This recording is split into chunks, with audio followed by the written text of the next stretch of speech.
Oi, Catiane, boa noite, tudo bem?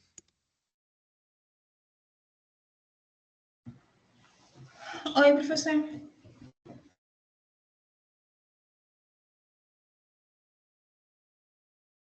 Tá começando a fazer um frio, né? Aham.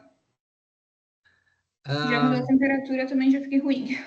já? Tu tem alergia a Aham. alguma coisa? A minha sinusite ataca, meio uma sinusite com renite, tudo que tem. Tudo que tem it me ataca quando muda a temperatura. Bom, a gente vai conversar hoje um pouco sobre sistema de sprinkler, tá? E vamos conversar também um pouco sobre pluvial, né? Sistema de captação de águas pluviais de uma edificação. Tu tá vendo a tela? Tu tá conseguindo ver aqui um desenho na tela Sim. de uma rede? Bom, Uhum. ele é muito similar ao sistema de hidrantes. Olhando do lado esquerdo superior ali, ó, aqui ele está desenhado um reservatório. Na vida real, vocês sempre vão dividir ele também em dois reservatórios. E desses dois reservatórios vai sair uma conexão, né?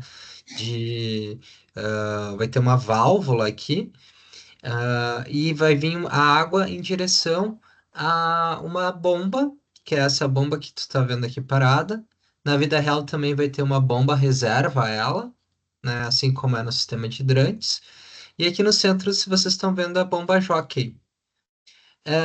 Esse sistema, então, ele fica conectado a uma válvula, que é essa VGA aqui, ó, bem onde eu tô, bem onde está o foguinho aqui acontecendo, bem na altura dela, é uma válvula que está relacionada ao alarme. A partir do momento que a água começa a passar por essa válvula, né, dispara então um alarme.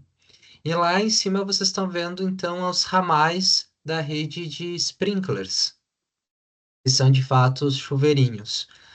Ah, existe uma quantidade máxima de metros quadrados de chuveirinhos que cada válvula atende. Mais para frente eu vou mostrar esse dado para vocês. Isso quer dizer que provavelmente no hospital de vocês, esse sistema ah, não seria único aqui, não ser. A partir desse ponto aqui, ó, se dividiria em mais de uma válvula, né? Umas quatro válvulas, mais ou menos. Ah, bom, vou passar o videozinho aqui para vocês verem cada uma das etapas. Ele não tem som, tá?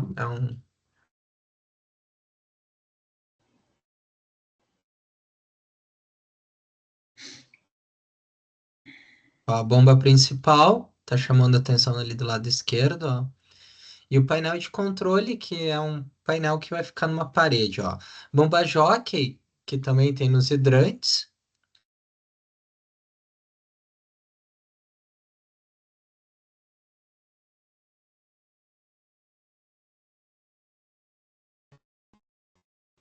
Aí, ó. VGA, válvula de governo e alarme.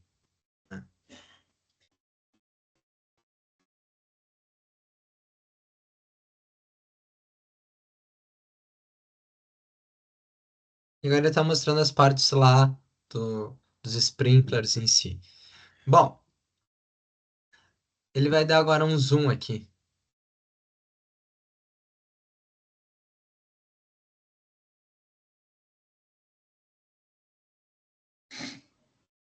Ó, a bomba jockey, ela entra em ativação quando há uma perda, né, na pressurização do sistema.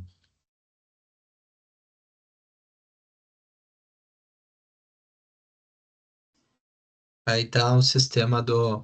Como é que funciona o alarme, né? O alarme entra em operação por água, né?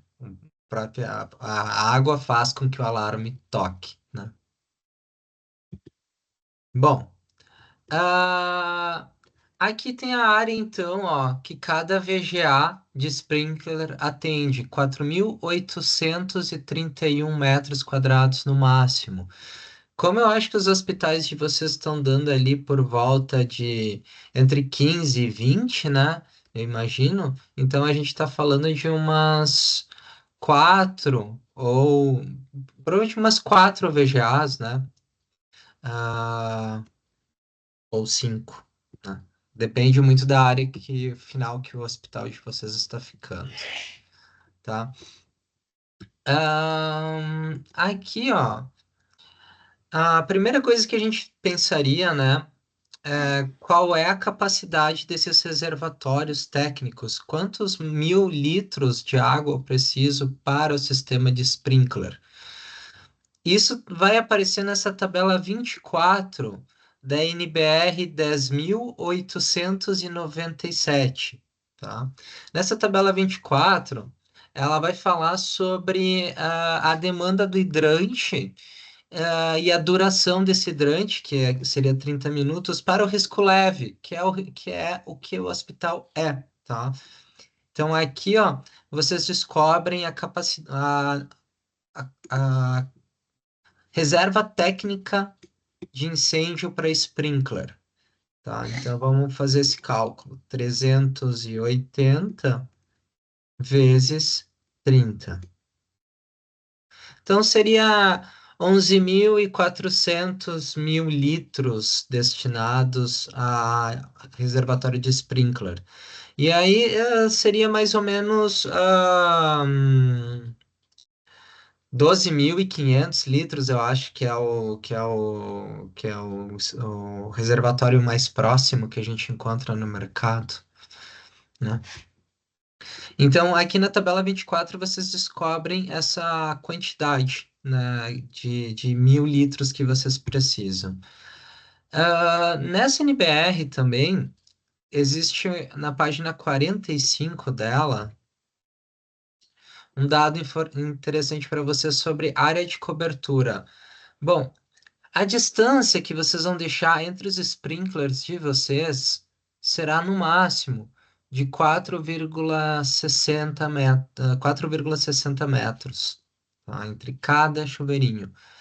E a distância entre ramais, né, que seriam essas colunas aqui com vários chuveirinhos, entre si a distância é de 3,10 centímetros, 3,10 no máximo também, tá? Então, vocês vão tentar trabalhar sempre com esses valores 4 e 3, né? Ou chegando a 4,60 no máximo, né? Para que o sistema de vocês não seja overdimensionado, não tenha chuveirinhos demais, tá? Então, é nessa página 45 da NBR, 10.897 que vocês descobrem a distância entre os chuveirinhos. Aí, gente, deixa eu ver se tem mais alguma. Tem uma tabela que vocês teriam que ter visto antes disso, que é essa tabela aqui, exemplo, tabela A1, tá? Que é exemplos de classificação de ocupações. Aqui aparece risco leve, e vai aparecer aqui hospitais, com ambulatórios, cirurgias e tudo mais. Por isso que eu disse para vocês que era risco leve, quando a gente olhou a tabela 23.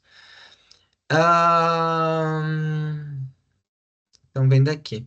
Se fosse, por exemplo, outros elementos aqui, né? Outras coisas, vocês subiriam de riscos, né? Gráficas, correios, destilarias, né? Ah, bom, risco extraordinário, hangares, fundições, tá? Bom, isso seria. Então, vocês viram que vocês são risco leve, né? Por isso que a gente conseguiu fazer o cálculo da capacidade, né? Primeira coisa que a gente fez, né? Esse cálculo que resultou aqui. 380 vezes 30, né? Era para risco leve. Então, essa NBR é essas duas coisas que tem de mais importante nela, tá? Aqui, ó, se vocês olharem com atenção, ela mostra alguns exemplos de como, por exemplo, uma rede de sprinkler. ah, pode rotacionar, né? Aqui, ó, na parte A, na parte superior, você está num sentido, na parte B, outro sentido, na C, outro sentido, né? E vai mudando o sistema muito porque por causa da capacidade da VGA, né? Essa capacidade de 4.831 metros quadrados. Então, por isso, esses setores que vocês estão vendo aqui, a nossa figura 46, são subdivisões do sistema de sprinkler, por causa dessa capacidade máxima para cada VGA, né? Então, é bem dizer que seria como se tivessem vários setores vários sistemas de sprinklers no projeto, todos posicionados um do lado do outro, independentes entre si. Ah, bom, aqui ó, vocês estão vendo a disposição deles, ó, no sistema tipo grelha. Esse sistema tipo grelha é quando realmente fica totalmente fechadinho, assim, o sistema, a água chega por dois lados em cada chuveirinho. Então, é o sistema que dizem que tem melhor desempenho, assim, o sistema tipo grelha. Mas, vamos ver, tem mais uns gráficozinhos aqui para cima para mostrar para vocês eles, do que a gente está falando aqui, nesse NBR.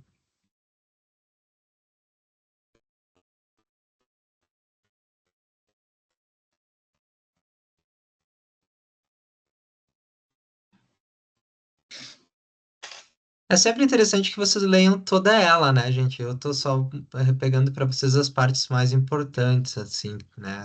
Essa parte aqui é importante, a da figura 14, né? As distâncias máximas entre chuveirinhos e ramais. Ah, aqui, ah, ó, aqui repete a informação do 4 aqui, ó, 4.831, né? Na NBR ela fala aqui, ó, tabela 9, ó, que para o risco leve, que é esse que nós somos, porque somos hospitais, a gente tem que cada coluna pode ter no máximo 4.800 metros quadrados de piso, né? Por isso que a gente acaba tendo que ter várias, né? Várias daquelas colunas que eu mostrei para vocês que tem o VGA ali, né? E alguns riscos, muito como extraordinário e tudo mais, vejam que forçam mais subdivisões, né? Sistemas mais menores, né? Quanto maior o risco, mais ele vai fazer com que a área quadrada atingida por cada sistema seja menor, assim forçando que haja mais, né? Mais sistemas independentes em cada projeto. Ahn, aqui.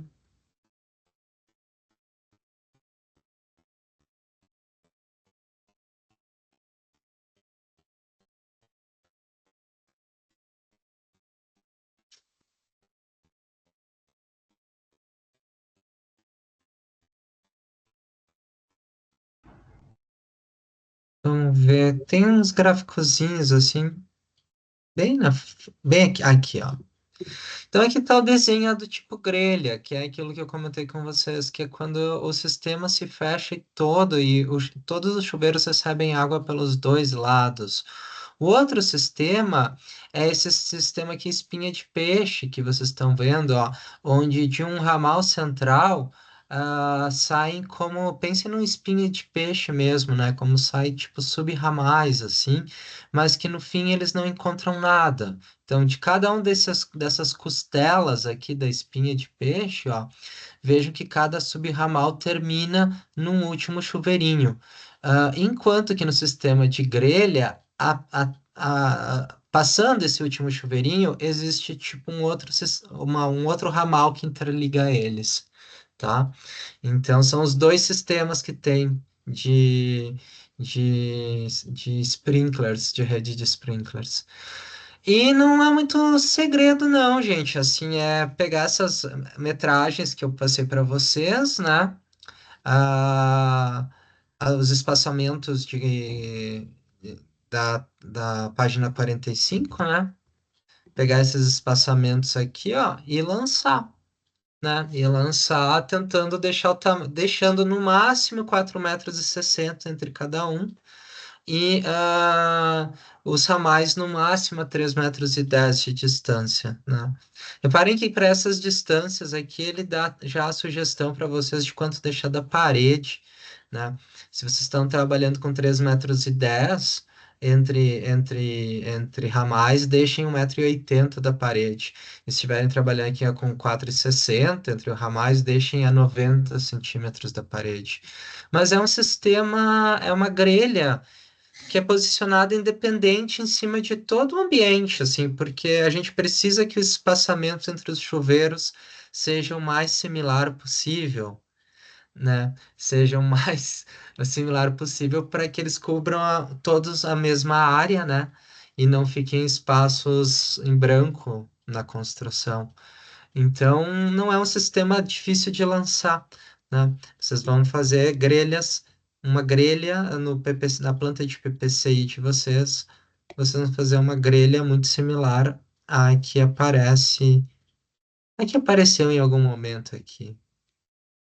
Vamos ver onde é que tá, se eu encontrar ela novamente. Aqui, né, essas representações vistas de cima que vocês estão vendo são umas bolinhas assim e um ramal, né, que coleta eles aqui no sistema espinha de peixe. E se eles se conectassem todos entre si, seria o sistema da grelha. Bom, isso era a parte de PPCI, então aí a gente já mata tudo que vocês precisam fazer sobre PPCI. E aí a gente vai falar hoje um pouco sobre instalações. Bom, revisando só aqui a última revisão antes de trocar de assunto. Então, nós temos aqui os dois reservatórios, ó. Os dois reservatórios, lá o painel de controle, né? Os ramais que saem de dentro desses reservatórios, que vão aqui para um sistema onde tem duas bombas, uma é reserva e outra é a de recalque, né? E a outra peça aqui, que é a bomba jockey, que é, né? Então sempre vai ter esse conjunto aqui: bomba jockey, bomba principal e bomba reserva. Aqui vocês estão vendo a linha de controle, é exatamente igual ao hidrantes que a gente viu algumas aulas atrás, né? Então a linha de controle, onde vão estar lá os pressostatos, os manômetros e tudo mais. Que aí vão ativar a bomba jockey, né? Essa linha de controle aqui vai ativar a bomba jockey caso haja um problema de pressurização no sistema. E lá vai então aquela VGA, né? Que tem que ser uma para cada 4.800 metros quadrados. E aí você está tendo aqui a distribuição, ó.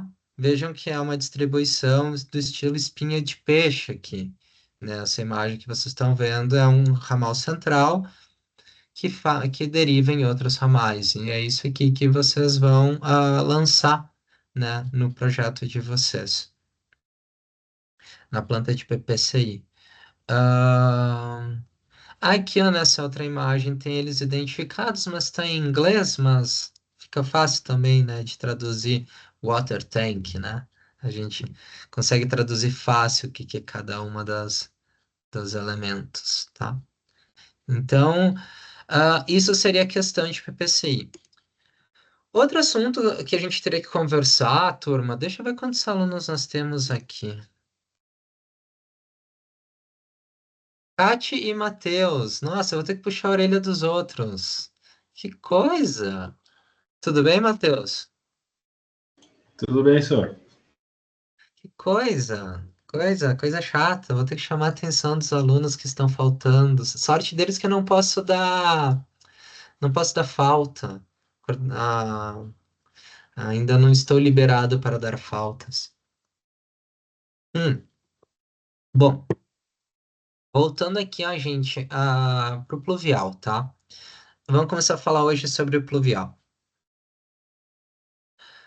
O que você tem que entender é que sempre existem duas redes passando, né, na rua. Vocês vão ter a do lado esquerdo ali, que é a do coletor pluvial, que é uma rede normalmente maior. Às vezes ela é grande o suficiente para passar gente dentro dela, tá? Passa carro dentro dela, assim, dependendo do tamanho do aguaceiro que ela está conduzindo, né? E ela passa, às vezes, por dentro dos terrenos. Nós temos um coletor pluvial semelhante a esse passando dentro do nosso terreno na divisa superior norte, lá, na divisa, vamos dizer, norte, assim, né? Ah, o coletor pluvial, normalmente, então, ele é feito com... Ele é um cimento, assim, um cimentício, né? Ah, e do outro lado direito, vocês estão vendo o coletor de esgoto. Esse coletor de esgoto, aí esse é para as águas servidas, né? Para as águas que vêm do vaso sanitário, né? Água da pia, né? Água do tanque. Essas coisas todas vão para esse coletor de esgoto, que é um outro cano que tem enterrado também. Vocês não podem misturar os dois esgotos. Não pode ligar o esgoto pluvial no esgoto cloacal e jogar tudo em uma só caixa em uma só saída, né? Jogar tudo no esgoto. Não pode jogar água do pluvial no esgoto. E como é que as empresas descobrem que foram feito isso, né? Como é que a Corsã descobre que foi feito isso? Como é que o DEMAI descobre que foi feito isso? Eles vão na caixa de inspeção que fica na calçada, né? Que é a conexão entre o teu esgoto e a ligação na rua. E eles colocam tipo um cano que joga uma fumaça. Eles jogam tipo uma fumaça para dentro da rede. E aí eles observam se nos tubos de esgoto pluvial se nos tubos de esgoto pluvial sai essa fumaça. Porque se sair essa fumaça, significa que há uma ligação irregular entre o esgoto cloacal e o esgoto pluvial, né? E aí eles vão multar vocês, né? Se tiver, eu já tive amigos que passaram por isso em condomínios na praia, assim, tipo, a Corsã fazer uma campanha de arrecadação. Foi assim nos condomínios em Shangri-La e foi passando na casa de um por um, assim, conectando os canos, assim, e vendo se saía fumaça e se saía fumaça na tua calha, eles te aplicavam uma multa, né? Porque você conectou esgoto pluvial no esgoto cloacal. Aqui, gente, mostrar para vocês um desenho bem básico, explicando sobre o esgoto pluvial, né? O traçado que ele faz na construção. Deixa eu ver como é que eu tiro isso aqui. Não quero que isso aqui fique aqui. Só vou tentar tirar uma coisa que tá ficando aqui na tela, que tá me atrapalhando.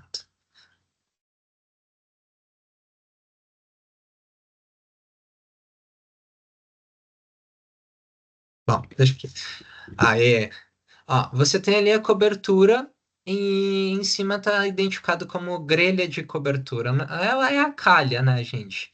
Sabendo que essa calha pode ser moldada em concreto no local, pode ser, claro, mas normalmente hoje em dia elas são feitas em umas chapas metálicas que eles chamam de folha de Flandes. Então é aquele material que se utiliza normalmente para fazer calha. Ali na calha, né, você vai ter um ralo. E você sempre vai botar mais de um ralo em cada calha, né? Você nunca vai deixar uma calha com um ralo só, tá? E esse ralo, ele vai se conectar a um condutor vertical. Mas vejam só, não é porque captou a água do pluvial lá na platibanda que tem que descer verticalmente um cano d'água. Vejam que ele anda aqui na horizontal, né, com um caimento de 0,5% em direção ao condutor vertical. Isso está acontecendo aqui, ó, na platibanda de cobertura. Mas isso está acontecendo também aqui no ralo do ralo do balcão de cada uma das sacadas, né? Então, em cada sacada, cada terraço, cada marquise, vocês têm que ter um ralo. E esse ralo, né, vai sair horizontalmente com uma queda de 0,5% em direção a um condutor vertical, que vai estar posicionado em algum ponto estratégico do prédio de vocês, né? Provavelmente vai ter mais de um, né?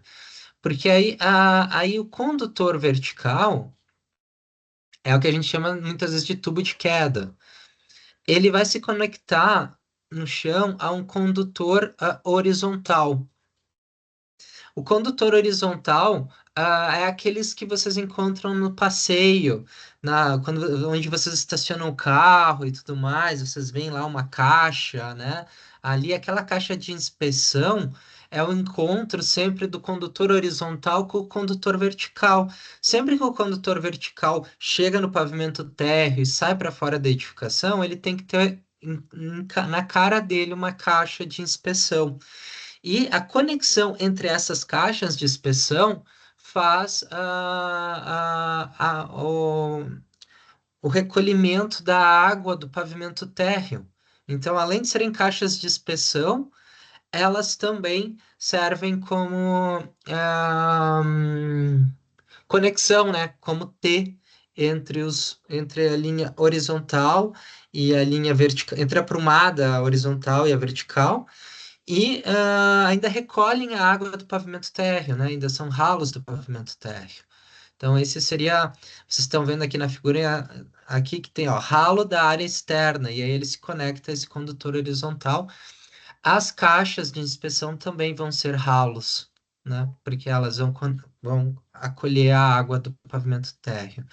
Se tiver um estacionamento em subsolo, aí a água vai descer lá para baixo, né, junto com os carros, e você tem que ter uma grelha no pavimento do subsolo, várias grelhas, na verdade, que já utilizam até quando lavam o subsolo, já utilizam elas meio como esgoto, né? E conecta isso a um tanque inferior ali, que é um sistema de recalque para águas pluviais, onde vai ter uma bomba afogada, uma bomba dentro da água, sempre jogando água, né, conectando a água com aquele condutor horizontal, né, bombeando a água de baixo para esse condutor horizontal, tá? Não é o caso de vocês porque vocês não têm subsolo, mas eu queria só mostrar para vocês, caso tivesse, como é que é o sistema. E aí vocês vão ter a figura aqui da caixa de areia, tá? A caixa de areia é no mínimo uma próxima saída da construção, que ela vai ser uma caixa onde vai ser feita a filtragem dessa água da chuva, porque essa água da chuva ela vem com detritos, né? Com pedrinhas, com poeira, com folha de árvore, com vários elementos, né? Que podem ter se misturado com a água e que precisam ser segurados nessa caixa de areia aqui. Eles ficam depositados aqui, de tempo em tempo tem que ser limpos, né? Eles ficam depositados aqui no fundo da caixa de areia. Ah, e eles não vão para o sistema de águas pluviais da cidade, né? Então eles não entopem os canos do pluvial da cidade com pedrinha, com coisa e tal. Então essa seria a função da caixa de areia. Mas, eventualmente, se o prédio de vocês é colocado assim numa área com muitas árvores ao redor, ah, que fica caindo folha o tempo todo.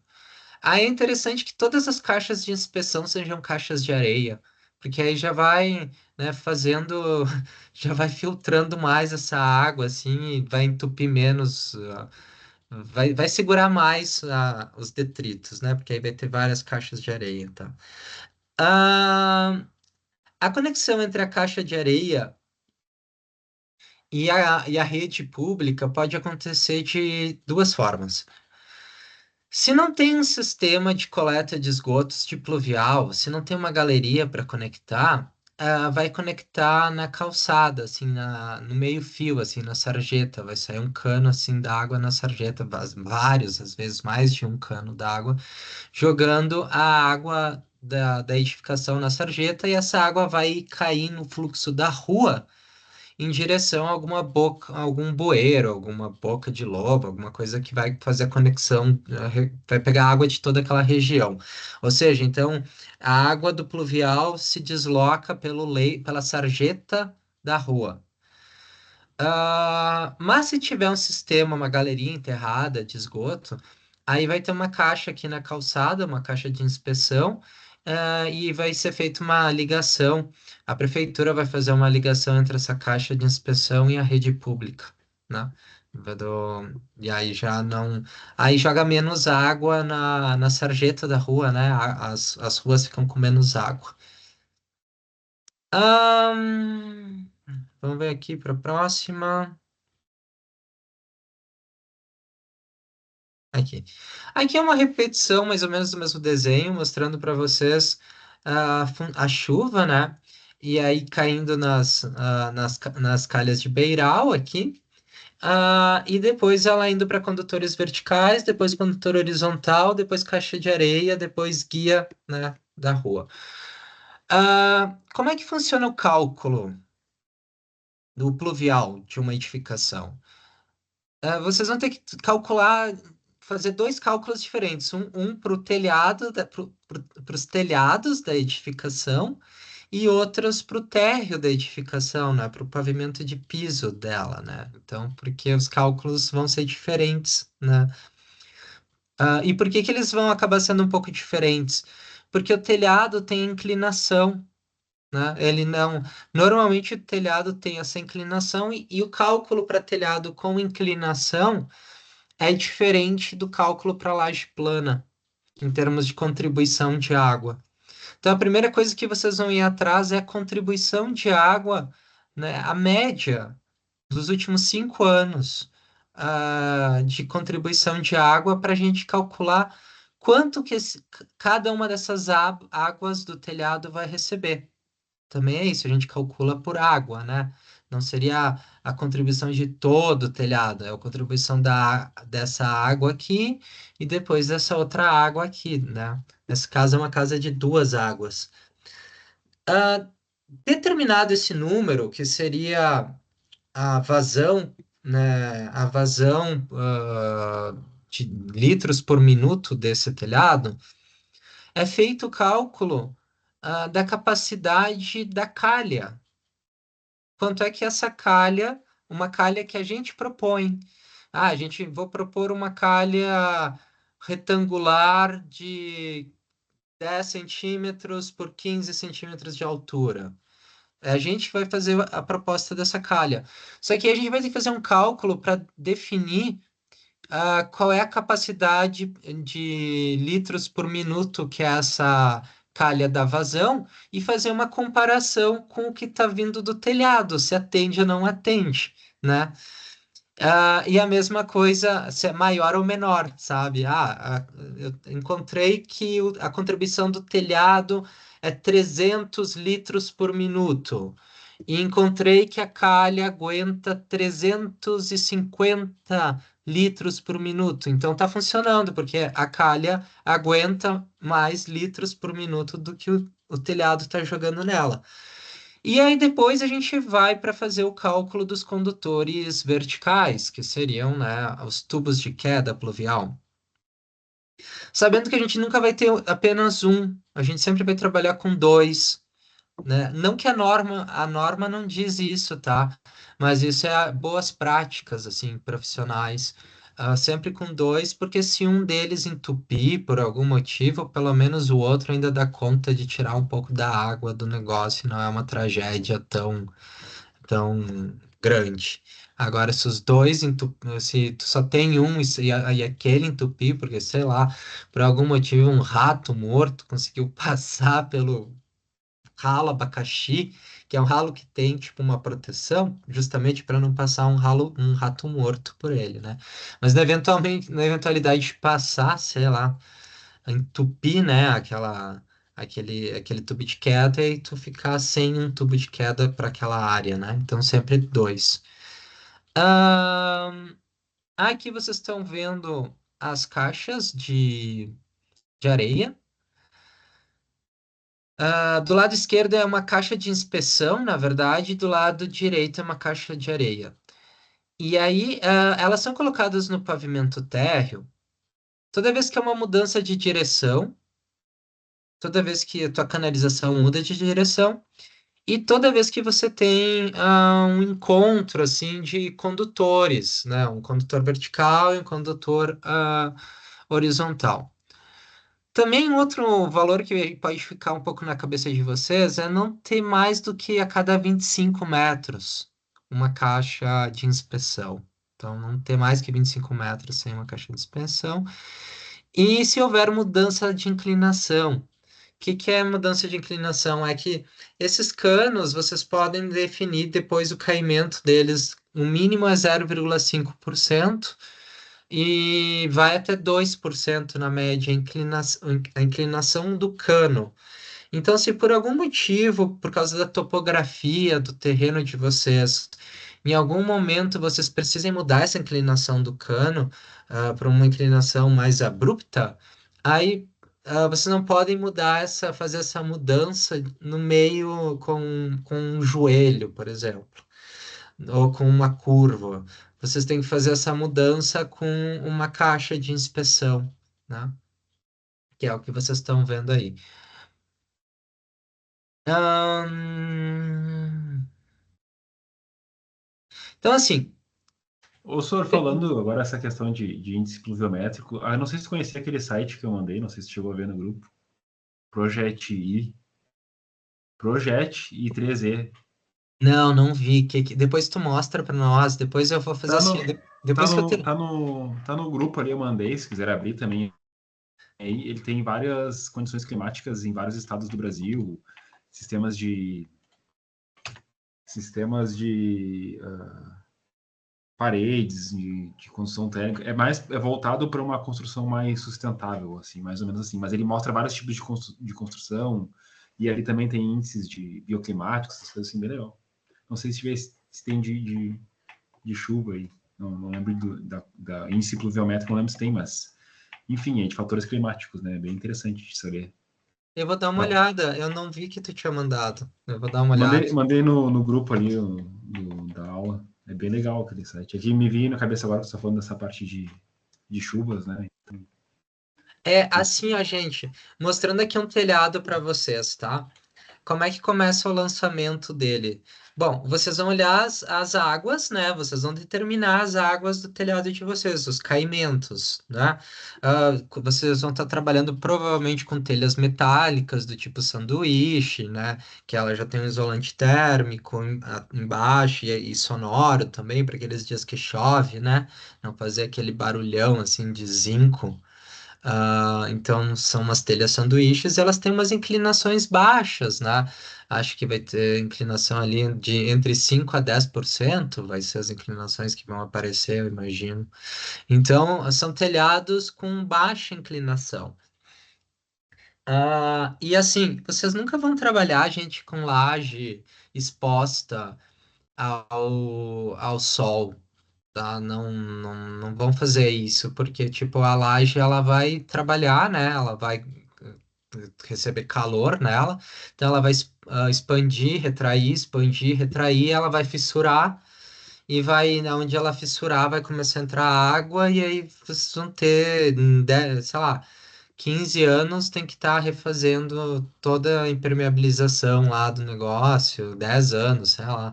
Vai ser uma encheção de saco o tempo todo na vida das pessoas. Então, vocês sempre vão trabalhar com a laje impermeabilizada, mas sobre ela, vocês vão botar um sistema de telhado, tá? E vocês vão botar um telhado com estrutura metálica. Por que que estrutura metálica? Tesouras metálicas, né? Porque não pode ter cupim, né? No negócio. Então, assim, claro, se for até em residência, tentem convencer as pessoas a não botarem ah, madeiramento de madeira. Não tentarem fazer tipo telhado metálico, sabe? Tentem convencer as pessoas, nem sempre é possível, mas mas tentem convencer o cliente de vocês a investir no telhado, a gastar um dinheiro no telhado e economizar nos revestimentos de parede do banheiro, talvez. Porque ah, se tu tem goteira na casa, né? Aí já perde a função de ser casa, né? E assim, cupim, a gente tem um problema com cupim muito grande aqui no sul, né? Então, ok, vamos botar lá as madeiras com tratamento, mas aquilo vai durar um tempo, aquele tratamento. Depois aquele tratamento vai deixar de funcionar e os cupim vão se enfiar lá, né? Ao menos que a pessoa fique passando e fazendo manutenção lá do madeiramento da cobertura dela. Então, assim, melhor botar metálico, que aí esse bicho nunca vai aparecer, né? Melhor botar metálico. E aí, vocês vão definir o caimento e vão botar uma calha, no lado mais baixo desse caimento. E aí sempre vão propor dois tubos de queda, um em cada extremidade. Pode acontecer, gente, dependendo do tamanho dessa construção, seja 3 tubos de queda, que tem que botar um tubo de queda intermediário aqui. Pode ser que seja 4. Dependendo do comprimento, que essa calha tenha, ela tem que ter vários tubos de queda. Não pode ser uma coisa única, comprida, porque senão a água pega muita velocidade no negócio e embala assim e vai com tudo. E quando bate no tubo de queda, entra como um redemoinho e dá um problema hidráulico e tudo. Então, de tempo em tempo, tem que ter tubos de queda para prevenir que a água não desça, né, com uma velocidade, não entre no tubo de queda muito rápido. Né, para que a água não entre no tubo de queda muito rápido. Então, basicamente, o que eu quero que vocês façam sobre pluvial é que vocês marquem para mim, né, na planta de cobertura, os tubos de queda, né, e as calhas de vocês. Então, que fique definido bem claro quais as dimensões da calha e quais são os tubos de queda e qual é a dimensão do tubo de queda. E vejam só que eu botei aqui todos como TQP 01, mas na verdade seria 01, 02, 03, 04, 05, 06, 07, 08, no sentido da leitura, né? De cima para baixo, da esquerda para a direita, né? No sentido da leitura. E esse 100 aqui, ó, que vocês estão vendo, é o diâmetro do tubo de queda. Pode ser a partir de 75. Normalmente de 100 atende, mas às vezes pode ser que tenha que ser de 125, tá? Então, 75, que é o menor de todos, vocês vão botar nos telhadinhos, nos telheiros, assim, sabe? Numas coberturazinhas, assim, um telheiro, assim, para proteger a entrada da casa da pessoa. Ah, tá, então ali pode ser um caninho de 0,75 para pegar aquela água da chuva. Ainda vocês sempre vão botar dois, né? Porque não que vocês precisassem botar dois, tá? Mas é mais prudente sempre botar dois. Ah, vocês poderiam botar um por condutor, tá? Poderia ser um por condutor. Aí vocês vão me dizer, mas o senhor está dizendo para a gente fazer o dobro de tubos de queda do que precisaria por norma? Sim, sim, mas claro que essas coisas têm que ser debatidas com o cliente, né? Em termos assim de orçamento, de preço, né? Vocês também vão para um hospital como esse, isso não é um problema. Para um hospital como esse, não é um problema ter mais tubo de queda do que precisa ter. Ah, Agora, para uma residência onde o orçamento é muito apertado, talvez seja um problema. Então, aí tem que conversar com o cliente direitinho, para o cliente também não achar que vocês estão jogando o dinheiro dele fora, né? Tem que ver se caso a caso, né? Caso a caso. Tem que sempre pensar.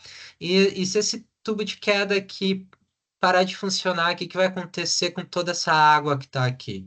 Se a resposta for, não vai acontecer muita coisa, aí tá, tudo bem. Agora, se a resposta for, vai, tipo, pressionar essa parede, vai infiltrar nesse outro ambiente, vai destruir aqui o closet, os móveis, aí tá. Então, aí realmente a resposta tem que ter mais tubo de quedas, né?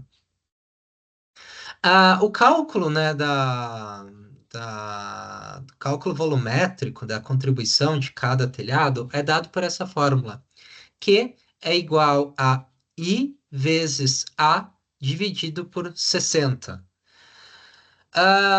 Aí, assim, ó, o I, a gente tem como pegar os dados oficiais de cada município, provavelmente nesse site que o colega passou, vocês encontrariam dados mais precisos sobre os ritmos dos últimos 5 anos de chuva de Porto Alegre, mas existe uma NBR que traz essa informação, não para todas as cidades do Brasil, mas aí às vezes as pessoas fazem por aproximação, né? Então, pega uma cidade que é perto.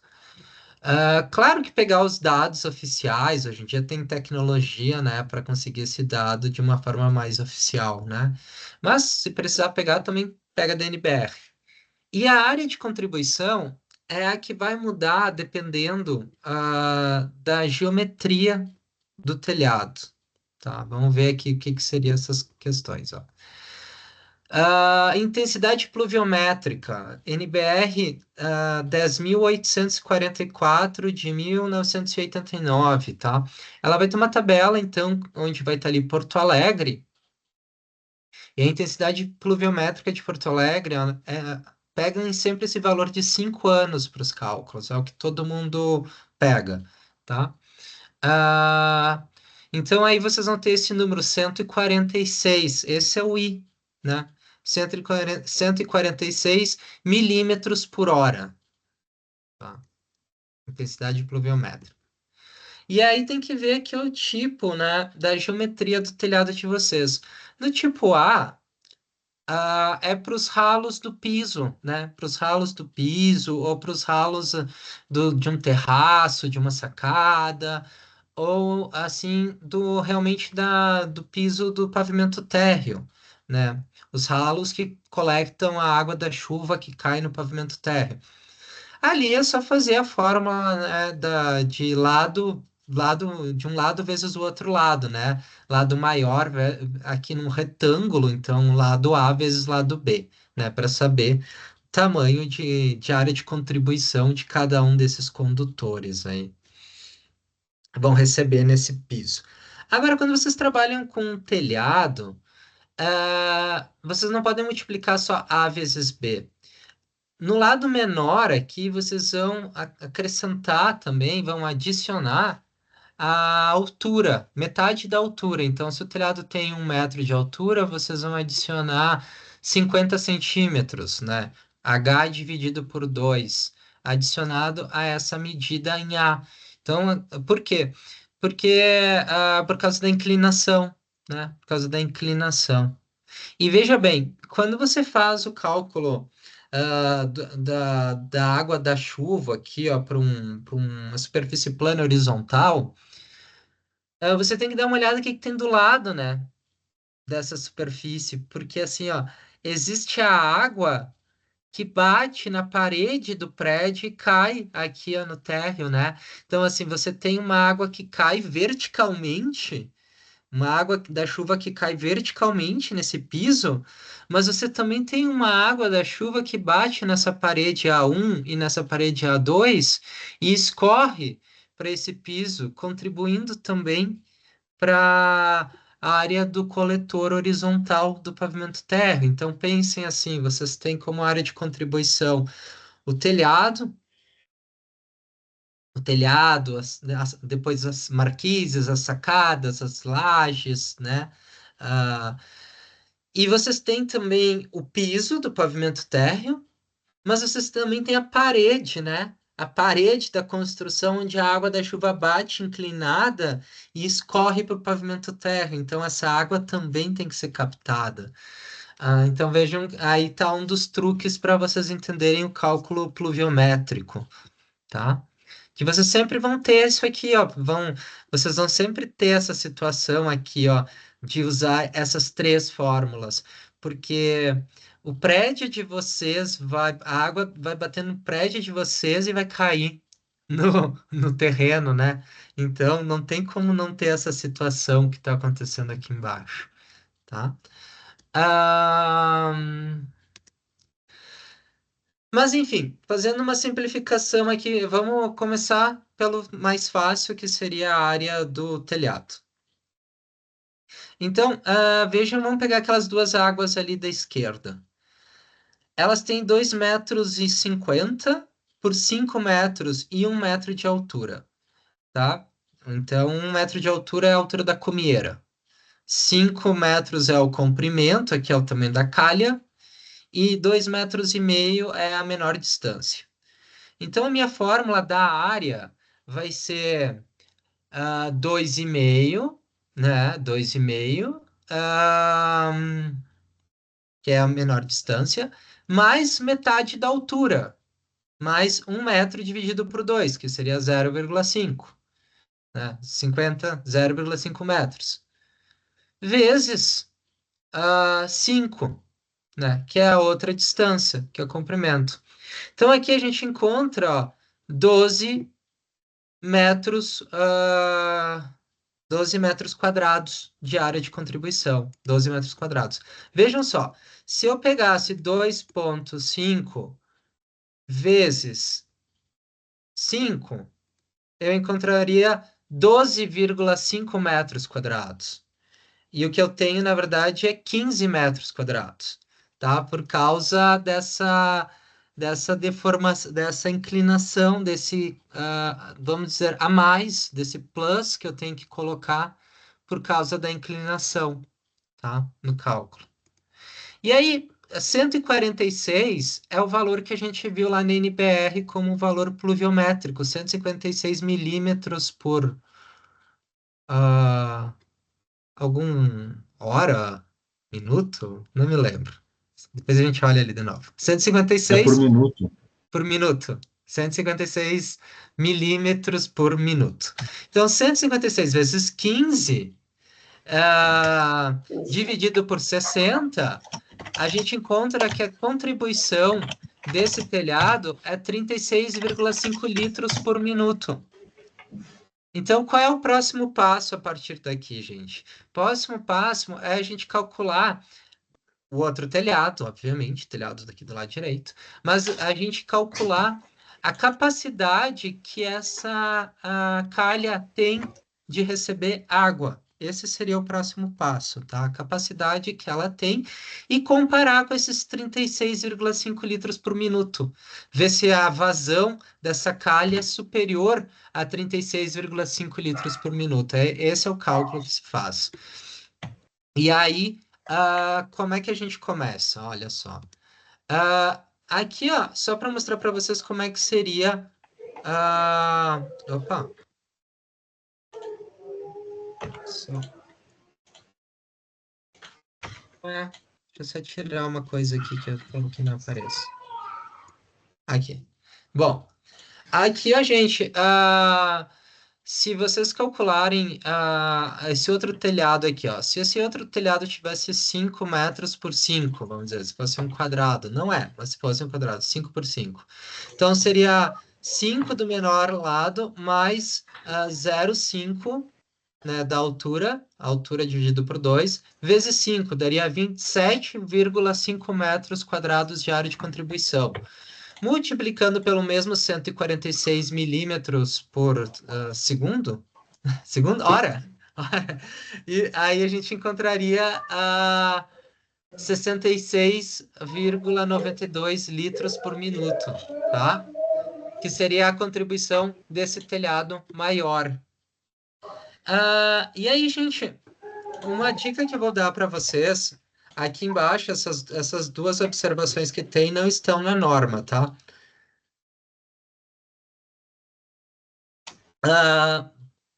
Mas assim, ó, vocês sempre fazer a calha de vocês, comecem sempre lançando ela por mais ou menos 100 centímetros, de 100 a 15, de 10 a 15, de 10 a 15 centímetros, 100 milímetros, 150 milímetros.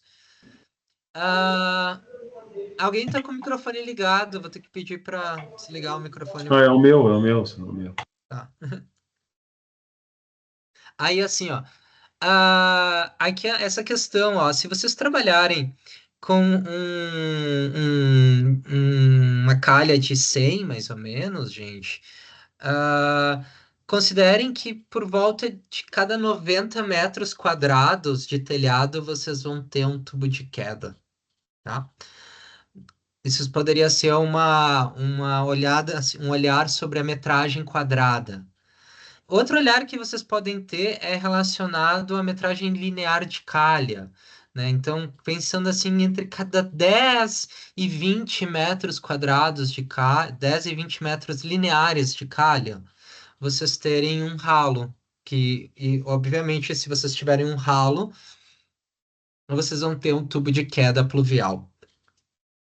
Então, seria mais ou menos isso aqui não está na norma, tá? Isso aqui eu encontrei em doutrina. Então, vocês provavelmente vão estar trabalhando com um diâmetro aqui de 100, né? Para calha de vocês, ou de 150 também, pode ser. E aí, se vocês trabalharem com uma calha de 150, vocês vão estar podendo ter uma área de contribuição de 275 metros quadrados, né? É bastante, assim, um baita de um telhado, né? Para ter uma calha grande assim. Ah, mas isso seria, na verdade, para vocês saberem assim mais ou menos o tamanho aonde vocês têm que ter mais ou menos os tubos de queda, tá? Por um olhar ligado à metragem quadrada, e aqui eu acho mais fácil, tá, né? Em coisa linear, assim, você pegar a calha e dividir ela em trechos entre 10 a 20 metros, mais ou menos. Pode ser 15? Pode ser 15. Pode ser 16? Pode ser 16, pode ser 14, né? Então, vamos dizer 15, né? Que fica aí no meio, mas tem que ver um pouco com a malha de vocês, né? Tem que, às vezes, ver de bater um pouco com a malha e tudo mais. Já pode ser também um olhar para dimensionar isso daí. E aí, gente, dentro da calha. Para você fazer o cálculo para comparar se essa, qual é a quantidade de água que essa calha aguenta, é uma fórmula horrorosa, tá? Uma forma assim, uma fórmula horrorosa, que é o que eu vou mostrar aqui para vocês. Ela é muito feia. Mas eu já digo para vocês que na vida real, existem planilhas que vocês podem comprar que custam R$ 40 a planilha. E há umas planilhas de Excel. E aí vocês preenchem os dados do projeto, vai ali pedir alguns dados para vocês vão preencher esses dados, e ele vai calcular o tamanho da calha para vocês e o tamanho do tubo de queda, e ele vai calcular isso tudo. A planilha do Excel vai fazer isso para vocês, tá? Eu acho que é um investimento que vale a pena fazer, porque custa uns 40 pila só. A outra coisa que vocês podem usar também, que as pessoas usam atualmente, é comprar um plugin de Revit. Não sei se tem para ArchiCAD, mas para Revit eu sei que tem. Deve ter para ArchiCAD também. São plugins que são feitos para fazer esses projetos pluviométricos. E também tem para hidrossanitário e tudo mais, né? Aí normalmente eles cobram anuidade, né? Vão cobrar uma anuidade, assim. Então aí, claro, se tu tiver muito bem, assim, na carreira, assim, tiver ganhando uma boa grana, eu acho que vale a pena, assim, investir, assim, até para todos os teus... Vamos imaginar que tu tem uma equipe com vários arquitetos trabalhando para ti, tu tá tri bem. Então vale a pena tu comprar esse plugin, assim, botar nas máquinas para que todos os arquitetos consigam fazer, né, seus pré-lançamentos muito rapidamente. E isso economize dinheiro para ti, porque tu paga eles por hora. Mas se tu é um profissional liberal, assim, que tu trabalha tu sozinho, ou tu e mais alguém, alguma coisa nesse sentido, eu acho que uma planilha tá bem paga, assim, os 40 pila. Mas assim, se vocês não quiserem pagar, eu vou explicar aqui para vocês como é que é o cálculo e vou mostrar para vocês um cara calculando. É essa fórmula aqui. Q é igual a K, que multiplica S dividido por esse N aqui, vezes RH elevado na potência 2 terços, que multiplica 1 elevado na potência 1 meio. É uma das fórmulas mais feias que eu já vi, assim, na minha vida, assim, ela é assustadora, né? Então, assim, o que é o que a gente está procurando, né? Que é a vazão da calha em litros por minuto para a gente comparar com o que a gente encontrou no telhado, né? Para a gente fazer uma comparação de maior e menor. Se o cálculo do Q da calha resultar em um número maior do que o Q do telhado, então tá tudo bem. Aí, assim, ó, o primeiro item, que é o item K, ele é sempre 60 mil, tá? É uma convenção. Então, ele vai ser 60 mil. O S, que é essa coisa, que é o item que está sendo multiplicado e dividido aqui, ó, o S, né? É a área molhada em metros quadrados. É a área molhada aqui, ó, gente, do perfil da calha de vocês. Então, é essa aqui, ó, área de escoamento em metros, ó. Na verdade, isso aqui é metros quadrados. Faltou um doisinho aqui, ó. 0,0225. Esse aqui é o S. O que é esse S? É multiplicar, né, 15 por 15, que é as medidas que ele está dando, ó. 150 milímetros, 150 milímetros. Então, multiplicando 150 milímetros por 150 milímetros dá esse valor aqui, né? Isso em metros quadrados, transformando para metros quadrados. Então, é a área, é a área. Em uma calha retangular, é super simples.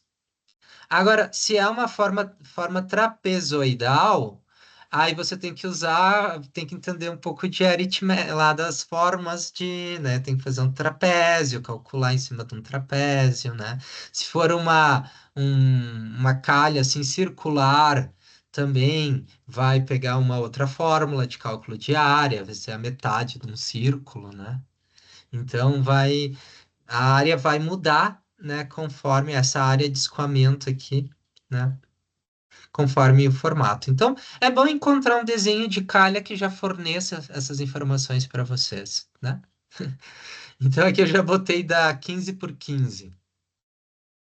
Então, o S, então, vai ser 0,0225. O N, o que é o N? O N é o coeficiente de rugosidade, que aí tem uma tabela lá na norma que vai ter aqui, ó, plástico, que provavelmente vai ser plástico os canos de vocês. 0,011. Então, a parte de baixo dessa fórmula aqui é 0,011. Que multiplica raio hidráulico. O que é o raio hidráulico? Bom, aqui eu já tenho para vocês 0,05. É o raio hidráulico dessa. Já está informado aqui, ó, dessa calha, 0,05. Dessa outra calha aqui de baixo, ó, o raio hidráulico já é 0,1982, tá? Só para vocês saberem o que é o raio hidráulico. O raio hidráulico é a divisão entre a área da figura geométrica, que seria esse 0,0225, né, o formato que ela é, pelo perímetro molhado, que seria o lado esquerdo, o lado de baixo e o lado de cima e o lado direito da calha. A calha tem três lados, né? A água encosta no lado direito, encosta no lado de baixo, encosta no lado esquerdo. Ela não encosta na parte de cima porque a calha é aberta na parte de cima, então são três lados. Então, esse cálculo do raio hidráulico é feito fazendo essa divisão entre área molhada, AM, a área molhada, dividida por PM, perímetro molhado. Aí dá esse valor aqui que é o raio hidráulico. No caso da nossa calha, né, 0,05. Então, vocês colocariam aqui no raio hidráulico 0,05 e elevariam isso na potência 2/3, tá? E o I, né, aqui, ó, o que seria esse I? O I, nesse caso, é a declividade da calha, porque toda calha tem uma declividade de 0,5%, de 0,5%, 1%, 2%. Inclinação, escrever aqui em cima, inclinação mínima 0,5%, só que esse I você tem que colocar assim, ó, 0,005, tá? Tem que transformar ele para, se fosse 1%, aí seria 0,01, entendeu? Se fosse 2%, seria 0,02. Como é 0,5%, então é 0,0 mais um zero, 5%, 5, tá? Para não confundir com 5%, né? 0,05 e é diferente de 5%. Então, por isso que tem esse zero a mais aqui. Isso tem que ser colocado nessa fórmula. E aí vai ser encontrado esse valor de Q, tá? E aí tem que se comparar esse valor de Q com o valor do telhado. Como eu disse para vocês, tem tabelas que fazem isso para vocês, vou mostrar em seguida. Ah,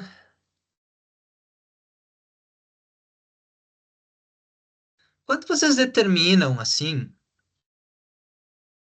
a quantidade de água que vai chegar em um tubo de queda, né?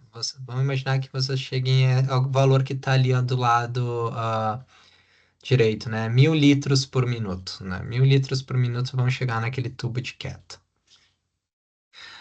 Então a norma vai dar para vocês essa figura aqui, ó, tá?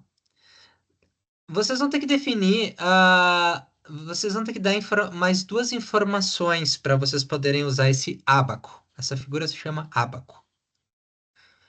Uma delas é o L, que é o comprimento do condutor vertical, tá? E vejam que ele já diz aqui, ó, L 25 metros, 6 metros, 3 metros, 2 metros, 1,5 metro, 0,6, 0,3 metros, ó, tem vários tamanhos aqui de condutores, né? Vocês vão ter que adotar um tamanho aproximado, sempre para mais, né? Sempre jogando mais, né? Indo para a pior situação para vocês, né? Sempre jogando mais água para aí de vocês. E aí, aqui, ó, vocês vão ter que ver a altura, essa altura de 70 aqui. É uma altura que vocês estão permitindo para deixar na lâmina da, da calha de vocês, tá? Então, esse valor é vocês que dão também. Esse valor pode ser 50, 60, 70, 80, 90, 100. Vocês é que vão definir esse valor, né? No meu desenho ali, tava 150, né? Na calha ali, ó. A gente estava considerando a altura de 150, essa Y aqui.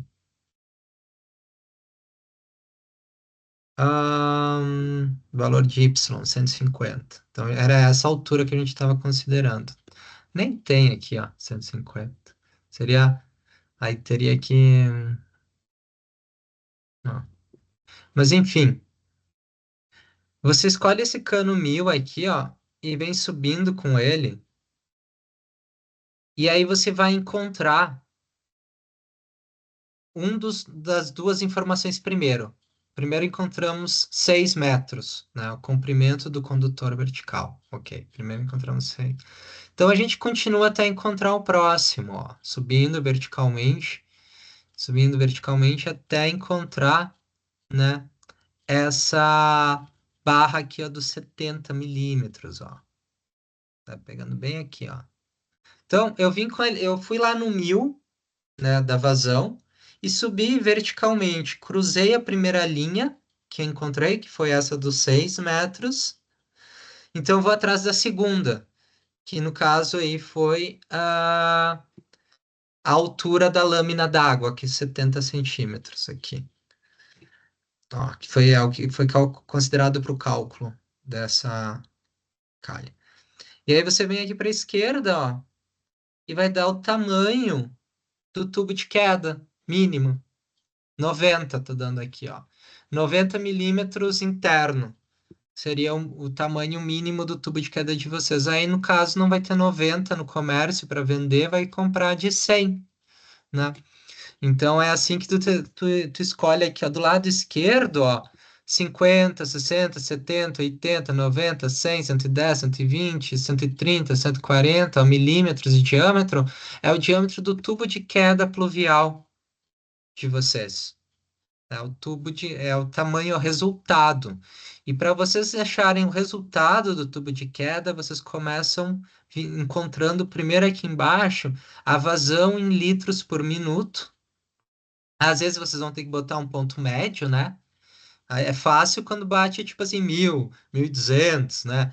Ah, vocês podem eventualmente pegar o maior, é aquilo que eu disse para vocês, quanto podem dimensionar por um valor maior, né? Para não ter que ficar indo num valor intermediário aqui. Ah, não, não é 1.000, é 1.200, é 1.100. Ah, pega 1.200, né? Vai pro maior em cima.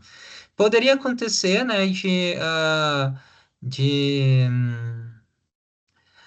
se por acaso acontecesse de dar menos do que 75 milímetros de espessura do cano, aí não pode, porque o cano realmente tem que ser o mínimo que um cano de pluvial pode ter é 75 milímetros. Então, se der menos do que isso, tem que botar para 75, tá?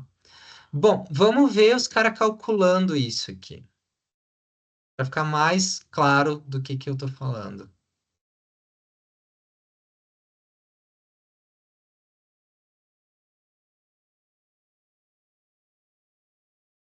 Aqui. Aqui embaixo eu botei, ó. Eu vou voltar, descompartilhar e compartilhar novamente, para compartilhar com som.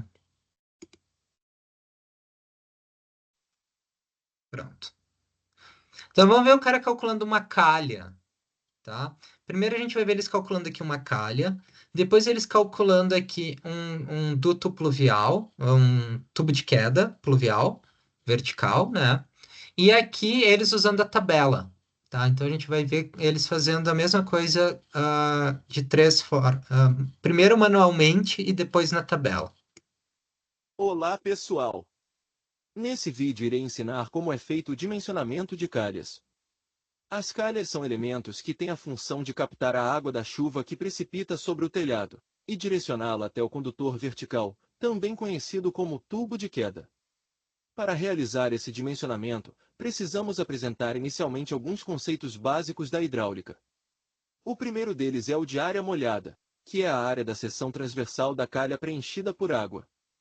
A distância do fundo da calha até a superfície da lâmina d'água corresponde à altura da área molhada ou simplesmente à altura da lâmina d'água. Logo, a área molhada de uma calha com seção transversal retangular como essa da imagem é igual ao produto da altura da lâmina d'água pela largura interna da calha. O próximo conceito que precisamos conhecer é o de perímetro molhado. Veja na ilustração que o perímetro molhado é a linha que delimita a porção da área molhada em contato com as paredes e o fundo da calha. Portanto, para uma calha retangular como essa da imagem, o perímetro molhado é igual a 2 vezes a altura da lâmina d'água, mais a largura interna da calha. Para uma calha com seção transversal semicircular, a área molhada e o perímetro molhado podem ser calculados com as fórmulas que estão aparecendo em sua tela. Em posse desses dois conceitos, é possível definir o chamado raio hidráulico, que é simplesmente a razão entre a área molhada e o perímetro molhado.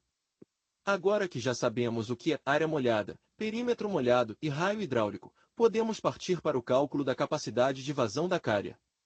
Esse cálculo é feito com a fórmula de Menin-Stickler, presente no item 5.5.7 da NBR 10.844 de 1989. Onde Q é a capacidade de vazão da calha em litros por minuto, AM é a área molhada em metros quadrados, RH é o raio hidráulico em metro, I é a inclinação da calha em metro por metro, e N é o coeficiente de rugosidade, que depende do material de que é feito a calha. Lembrando que, De acordo com a NBR 10.844 de 1989, a inclinação da calha deve ser de no mínimo 0,5%, e valores para o coeficiente de rugosidade podem ser obtidos na tabela 2 dessa mesma norma, ou em livros de hidráulica. Então veja que as dimensões, material e inclinação da calha devem ser escolhidas de tal forma que sua capacidade de vazão seja maior ou igual à vazão de chuva que precipita sobre o telhado. Para calcular a vazão de chuva, basta utilizar a fórmula presente no item 5.3.1 da NBR 10.844 de 1989. Veja nas ilustrações do canto inferior direito, que a altura total da calha com seção transversal retangular é igual à altura da lâmina d'água, mais 2/3 da altura da lâmina d'água, e a altura total da calha com seção transversal semicircular é igual à metade do diâmetro. Vamos agora fazer um exercício prático para fixar o que foi aprendido. Dimensione uma calha com seção transversal retangular, que seja capaz de drenar a vazão de chuva que precipita sobre um telhado com as seguintes dimensões: 5 metros de largura, 15 metros de comprimento e 1,5 metros de altura. Considere que a intensidade pluviométrica da região, onde se encontra o telhado, é de 200 mm por hora. O primeiro passo para realizar esse dimensionamento é determinar a vazão de chuva que precipita sobre o telhado. Para isso, precisamos calcular inicialmente sua área de contribuição. Aplicando a fórmula presente na figura 2 da NBR 10.844 de 1989, encontramos que a área de contribuição do telhado é igual a 86,25 metros quadrados. Inserindo a intensidade pluviométrica e a área de contribuição na fórmula do item 5.3.1 da NBR 10.844 de 1989, encontramos que a vazão de chuva que precipita sobre o telhado é de 287,5 litros por minuto. Precisamos agora calcular a capacidade de vazão da calha. Para isso, irei considerar que ela será feita de aço galvanizado e terá inclinação de 0,5%. De acordo com a tabela 2 da NBR 10.844 de 1989, o coeficiente de rugosidade para uma calha feita de aço é de 0,011. Irei considerar também que a máxima altura que a lâmina d'água pode atingir é 6 cm, e que a largura interna da calha será de 15 cm. Com essas informações, podemos calcular a área molhada e o perímetro molhado. Eles serão, respectivamente, 0,009 metros quadrados e 0,27 metros. Logo, o raio hidráulico é igual a 0,03333 metros. Inserindo esses dados na fórmula de Manning-Stickler, encontramos que a capacidade de vazão da calha com essas características é igual a 359,51 litros por minuto. Como a capacidade de vazão da calha é superior à vazão de chuva que precipita sobre o telhado, ela é capaz de drenar todo o volume de chuva sem que ocorra transbordamento. Então chegamos ao final do vídeo. Espero que tenham aprendido. E aí, deu para entender? Por isso. Deus, foi bem tranquilo. Ó, agora a gente vai ver a parte dos canos, tá? Olá pessoal! Nesse vídeo irei ensinar como é feito o dimensionamento dos condutores verticais de águas pluviais, também chamados de tubos de queda. Para isso, será utilizado um modelo de cálculo, baseado nos conceitos de taxa de ocupação e velocidade terminal. Antes de mais nada, precisamos entender como ocorre o escoamento da água da chuva no interior do condutor vertical. Veja na ilustração que o escoamento ocorre rente às paredes do condutor, formando um anel d'água com uma coluna de ar no centro. Quanto maior for o volume d'água entrando no condutor, mais espesso se torna o anel, e mais estreita se torna a coluna de ar. Dito isso, a taxa de ocupação é definida como sendo a razão entre a área do anel d'água e a área da seção transversal interna do condutor vertical. Para evitar o surgimento de ruídos, turbulências e flutuações de pressões, é recomendado que a taxa de ocupação seja inferior a 33,33%. Alguns autores e normas internacionais recomendam que essa taxa seja em torno de 25%. Devido ao atrito da água com as paredes do condutor, a velocidade de escoamento não cresce indefinidamente. Ela cresce até atingir um valor limite, chamado de velocidade terminal. Essa velocidade pode ser calculada, dividindo o raio hidráulico elevado a 2/3, pelo coeficiente de rugosidade do material de que é feito o condutor. Esse coeficiente pode ser obtido, na tabela 2 da NBR 10.844 de 1989, ou em livros de hidráulica. Alguns autores também se referem a ele, como o coeficiente de Manning. Pois bem, antes de partir para o cálculo da capacidade de vazão do condutor vertical, precisamos relembrar a fórmula que permite calcular a vazão de escoamento em um condutor qualquer. Portanto, suponha que tenhamos um condutor com seção transversal de área A, por onde escoa determinado líquido. Após um intervalo de tempo ΔT, esse líquido terá percorrido a distância ΔD, indicada na ilustração. Dessa forma, o volume de líquido que atravessa a seção nesse intervalo de tempo é igual ao produto de AA por ΔD. Dividindo os dois lados da equação por ΔT, obtemos que a vazão é igual à área da seção transversal do condutor, vezes a velocidade de escoamento. Com as informações que foram apresentadas até o momento, já somos capazes de demonstrar a fórmula, que permite calcular a capacidade de vazão do condutor vertical. Substituindo a expressão da velocidade terminal, na fórmula de vazão que acabamos de demonstrar, obtemos que a capacidade de vazão do condutor vertical é igual à área do anel d'água, vezes o raio hidráulico elevado a 2/3, dividido pelo coeficiente de rugosidade. Sabemos que, por definição, o raio hidráulico é igual à razão entre a área molhada e o perímetro molhado. Logo, a fórmula da capacidade de vazão pode ser reescrita da maneira que está aparecendo em sua tela. Sabemos também que a taxa de ocupação é igual à razão entre a área do anel d'água e a área interna total do condutor, o que nos permite desenvolver ainda mais a fórmula. Como o nosso condutor possui seção transversal circular, sua área e perímetro podem ser calculados com as fórmulas a seguir. Fazendo as substituições e simplificações necessárias, obtemos a fórmula que está aparecendo em sua tela, onde o diâmetro interno é inserido em metros, o que retorna uma capacidade de vazão em metros cúbicos por segundo. Por conveniência, podemos ajustar essa fórmula para que a capacidade de vazão seja dada em litros por minuto, e o diâmetro interno seja inserido em milímetros.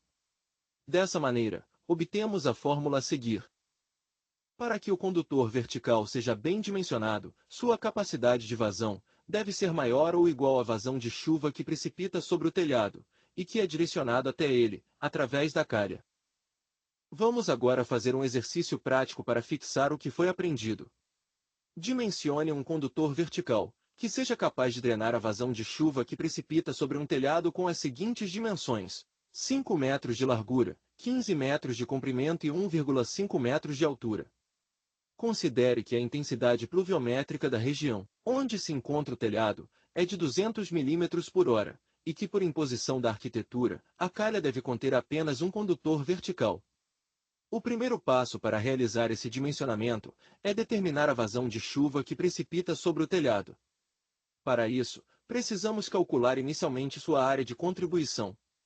Aplicando a fórmula presente na figura 2 da NBR 10.844 de 1989, encontramos que a área de contribuição do telhado é igual a 86,25 metros quadrados.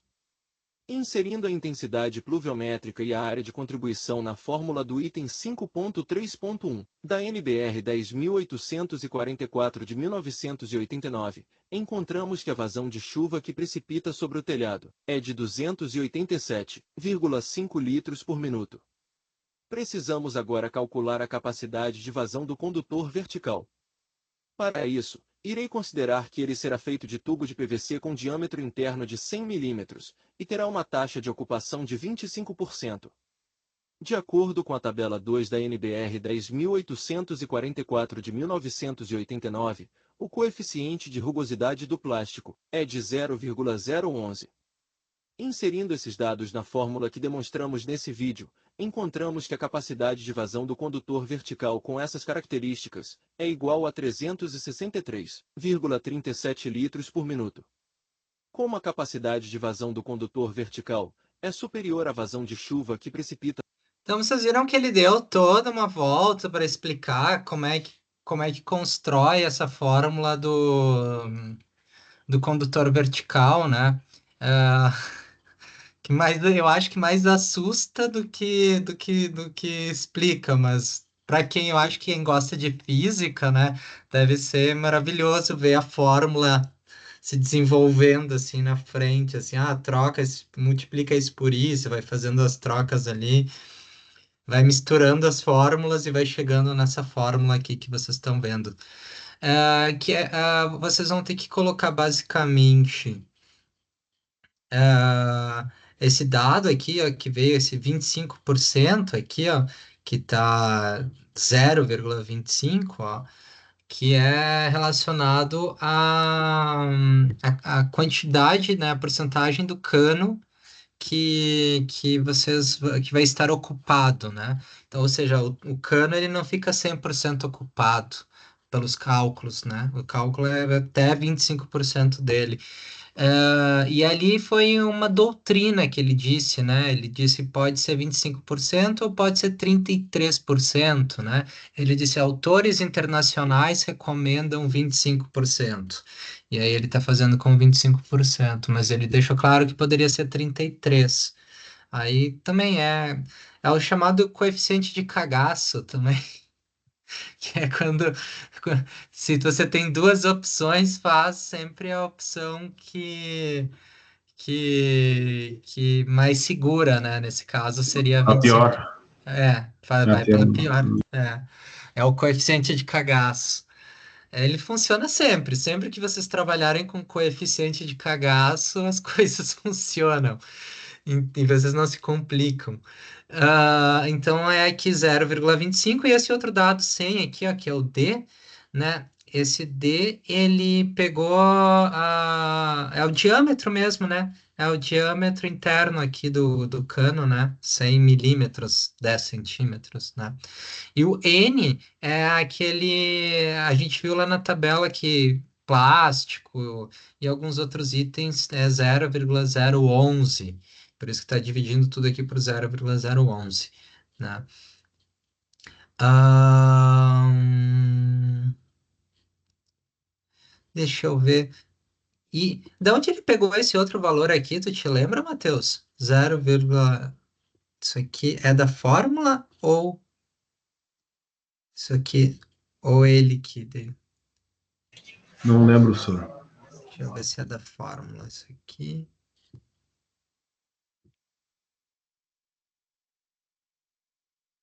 É da fórmula.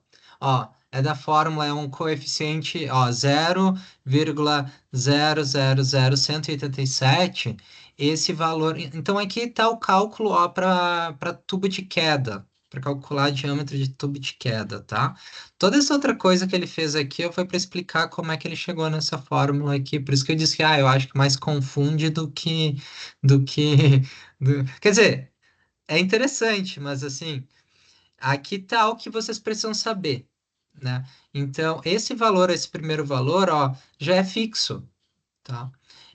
O segundo, que é o TO aqui, ó, é a taxa, é a porcentagem, é o 0,025, né? E o D é o 100 milímetros, é o diâmetro do cano. Porque começa sempre trabalhando com 100 milímetros, né? Normalmente vai ser 100 milímetros, tá? Ao menos que vocês queiram botar menos que isso, mas para quê? E aí, o N é o coeficiente de rugosidade. Então vejam que é fácil, não é? Não é? É só o cálculo matemático que é meio xarope, né? É só o cálculo em si que é meio xarope. Aqui a gente já viu, e agora eu vou mostrar para vocês ele calculando, ele trabalhando com uma tabela, que eu achei interessante isso aqui, ó. Aqui. Então, a mesma história, os mesmos cálculos, só que agora com uma tabela ali que ele vende por R$ 39. Em, sei lá, 5 vezes de R$ 8, alguma coisa assim, não sei. Olá, eu sou o engenheiro civil Pedro Henrique Ledes Brito e nesse vídeo eu vou mostrar para vocês como dimensionar as instalações de águas pluviais de uma residência. Para isso eu vou utilizar como exemplo essa residência aqui, que possui 7 metros de largura por 8 metros de comprimento e que tem um telhado com duas águas simétricas. Então, devido a essa simetria, o que obtivermos para um dos lados será replicado para o outro. Para realizar este dimensionamento, eu vou utilizar essa planilha que eu desenvolvi. A primeira coisa que eu irei fazer é clicar nesse botão para limpar a entrada de dados. E a primeira informação que a planilha pede é referente à largura de uma das quedas desse telhado. Podemos ver aqui no projeto que essa largura é de 3,5 metros. Então eu venho aqui, insiro 3,5 metros. Em seguida, é preciso fornecer o comprimento desse telhado. Podemos ver aqui que esse comprimento é de 8 metros. Agora precisamos fornecer a altura desse telhado. Veja que no projeto está indicado que esse telhado possui uma inclinação de 10%.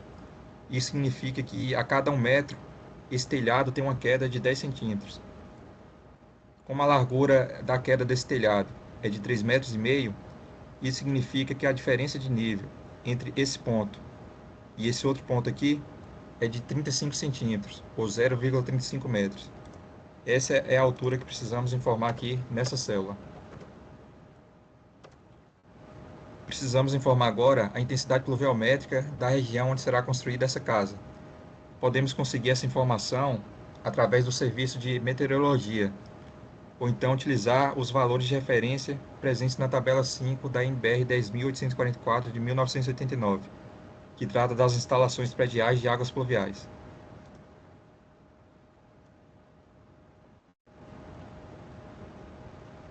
Veja que nessa tabela estão presentes as intensidades pluviométricas para várias cidades do Brasil, para um período de retorno de 1, 5 e 25 anos. E o que seria esse período de retorno? Veja aqui, por exemplo, que para Belo Horizonte, em Minas Gerais, a intensidade pluviométrica para um período de retorno de 5 anos é de 227 milímetros por hora. Isso significa que uma chuva com essa intensidade ocorre em média apenas uma vez a cada 5 anos. Nesse nosso exemplo, eu vou adotar uma intensidade pluviométrica de 200 milímetros por hora. E o que seria essa área de contribuição adicional que precisamos informar nessa célula? Caso essa residência possuísse algum obstáculo vertical que interceptasse a água da chuva e direcionasse essa água para cima do telhado ou diretamente para a calha, precisaríamos informar aqui a área de contribuição desse obstáculo. Essa área pode ser calculada com as fórmulas presentes aqui na figura 2 da norma. Nesse nosso caso, o telhado é a única superfície que capta a água da chuva. Então, essa área de contribuição adicional será igual a zero. Precisamos informar agora as propriedades da calha. A primeira dessas propriedades é o material de que é feita a calha. Eu vou escolher aqui o aço. Em seguida, precisamos informar a seção transversal da calha. Podemos escolher entre a seção retangular e a semicircular. Eu vou começar dimensionando uma calha com seção transversal retangular. Nessa célula, precisamos fornecer a inclinação dessa calha. De acordo com essa norma, a inclinação mínima da calha deve ser de 0,5%. Se tentarmos inserir aqui uma inclinação inferior a 0,5%, a planilha não irá permitir. Irá aparecer essa mensagem dizendo que a inclinação da calha deve ser maior ou igual a 0,5%. Eu vou adotar uma inclinação de 0,5%, que é a mínima permitida pela norma. A altura da área molhada, que devemos informar nessa célula aqui, é a distância do fundo da calha até a superfície da lâmina d'água. Então, eu devo inserir aqui a máxima altura que eu gostaria que essa lâmina d'água atingisse. Eu vou colocar 6 centímetros, porque eu não quero que essa lâmina d'água ultrapasse a altura de 6 centímetros. Precisamos informar agora a largura interna da calha. Reparem que aqui que ele determinou a altura da área molhada de 6 centímetros, automaticamente ele já calcula a altura total da calha, que é 10 centímetros. Então, sempre cuidem que calha, para não confundir as duas coisas. Na calha você vai ter a altura da lâmina d'água, né? Que é, você está vendo claramente aqui que é 6 centímetros, a altura da área molhada, né? Mas você também tem a altura da calha que tem que ser bem maior, né, do que a altura do que a altura da lâmina. Eu acho que antes ele mostrou uma fórmula dizendo que a altura da calha tem que ser 2/3 a mais da altura. Então, vamos ver, 6 dividido por 3 daria 2. 6 dividido por 3 daria 2. 2 vezes o 2, 4.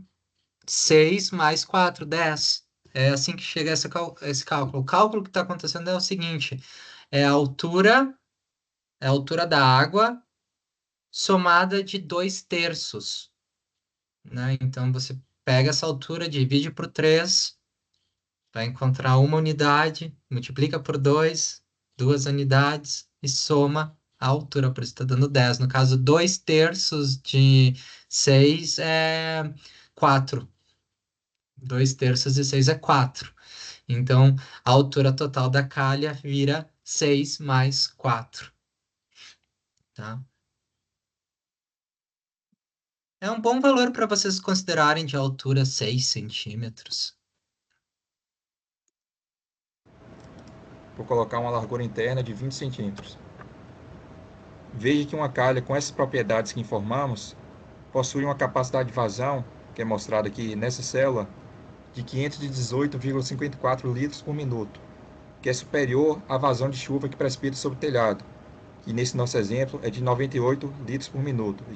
Ó, então o negócio é 5 vezes, está 5 vezes acima do necessário, na verdade. A gente poderia dizer assim, está superdimensionado?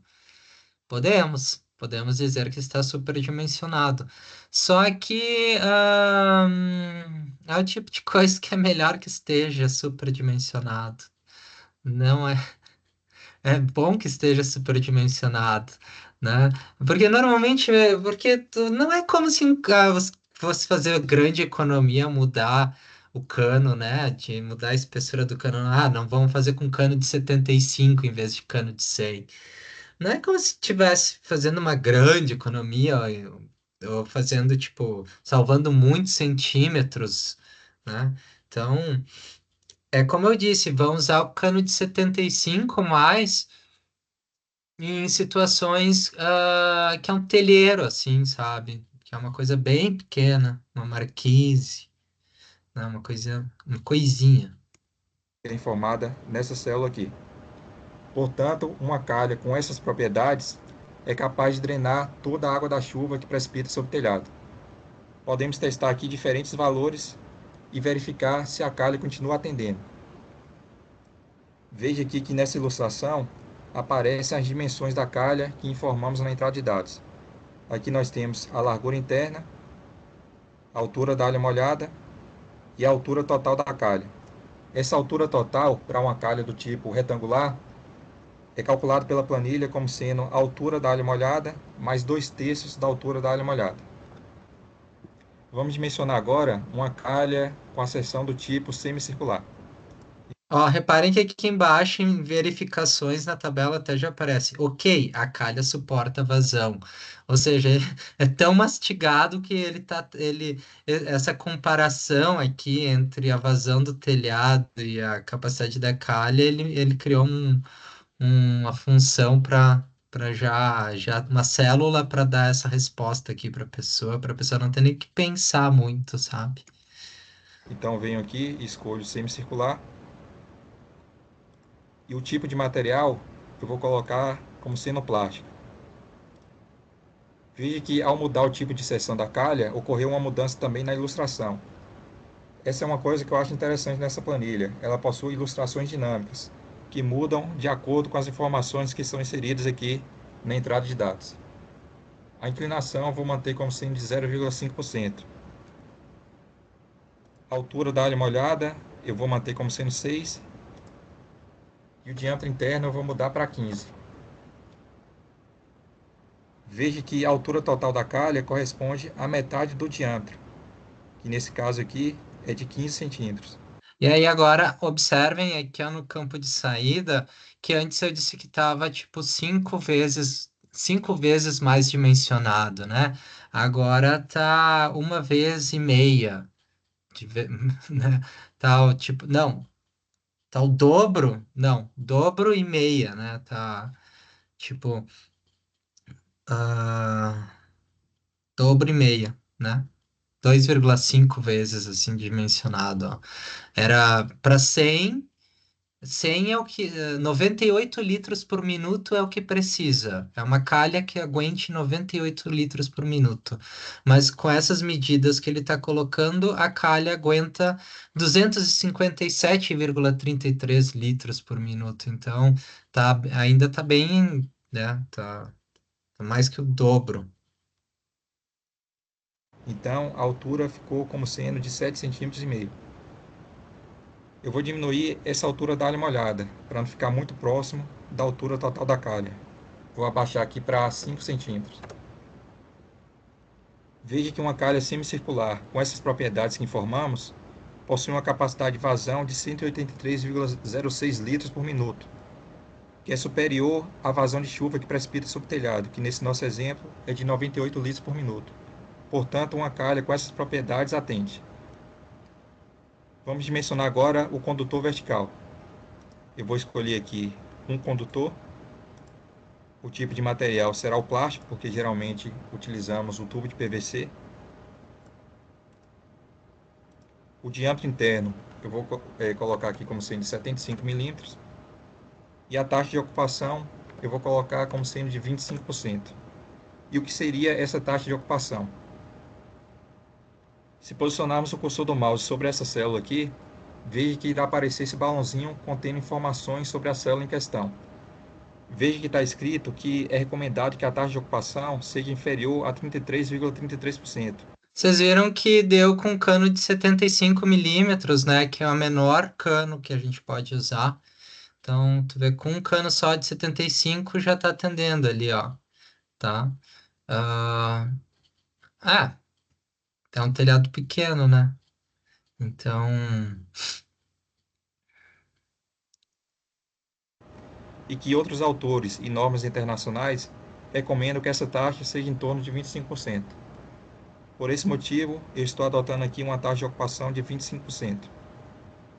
Veja que um condutor vertical com essas propriedades que informamos possui uma capacidade de vazão de 168,72 litros por minuto, que é superior à vazão de chuva que precipita sobre o telhado.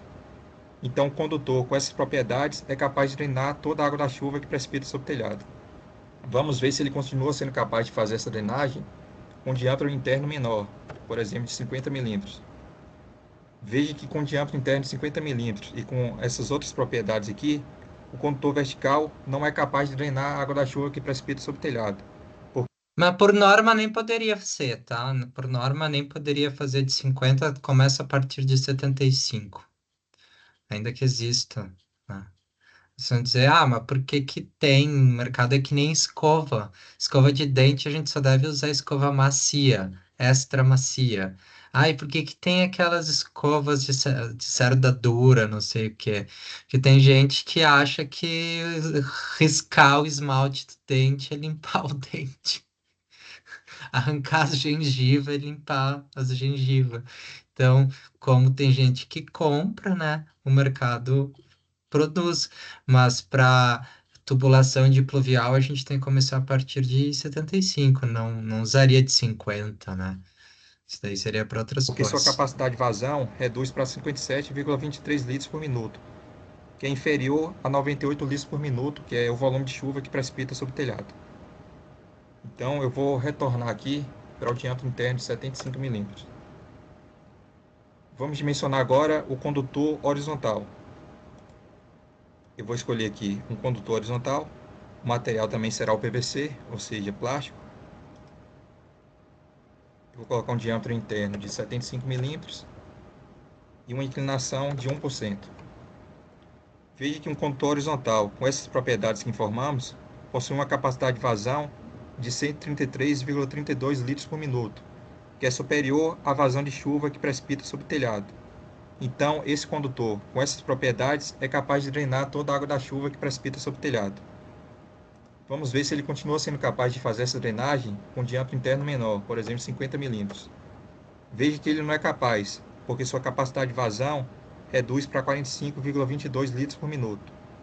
E se aumentarmos a inclinação, por exemplo, a 2%, continua não passando. Então, o que é que eu vou fazer? Eu vou voltar a inclinação para 1% e vou colocar o diâmetro interno como sendo de 75 milímetros. Então, veja que toda a nossa instalação de águas pluviais está dimensionada.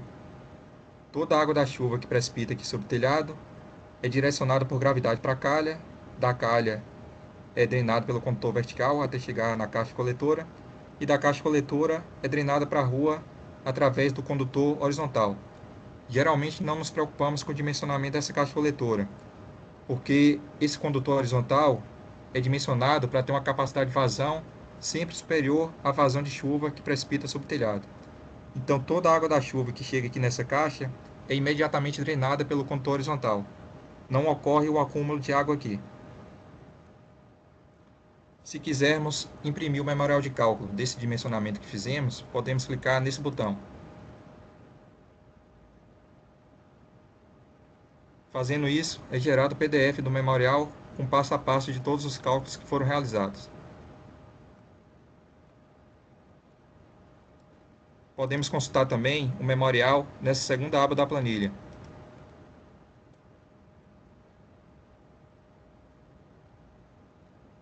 Pois bem,